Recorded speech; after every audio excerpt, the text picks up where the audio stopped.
Magandang umaga, ngayon po ay araw ng Linggo, November 17, 2024. Update po muli sa lagay ng panahon.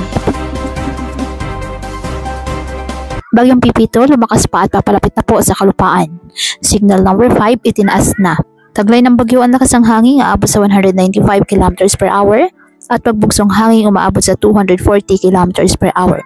West-northwestward kumikilos sa bilis na 20 km per hour. Signal number 5, nakataas na po sa Catanduanes. Signal number 4, the northeastern portion of Camarines Sur and the northeastern portion of Albay. Signal number 3, Polillo Islands, the southeastern portion of Milan, Cagayan.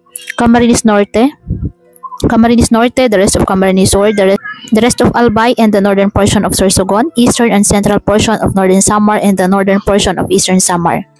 Signal number 2, the southern portion of Isabela, Quirino, Nueva Vizcaya, the eastern portion of Pangasinan, Aurora, Nueva Ecija, Bulacan, Tarlac, Pampanga, the southern portion of Zambales, Bataan, Metro Manila, Rizal, the rest of Quezon, Laguna, Cavite, Marinduque, Burias Island, and Ticao Island, central portion of Eastern Samar, the northern portion of Samar, and the rest of Northern Samar.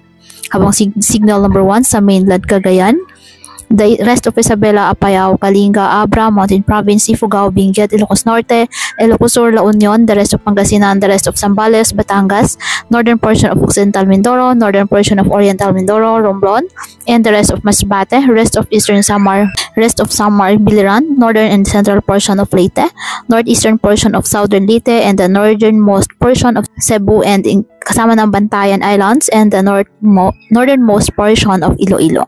Pagkatapos ng maglandfall ng bagyo sa Catanduanes, posible itong tumuloy ang pagkilos nito pa west-northwestward at maglandfall sa bahagi ng Aurora Province sa mainland Luzon ngayong araw.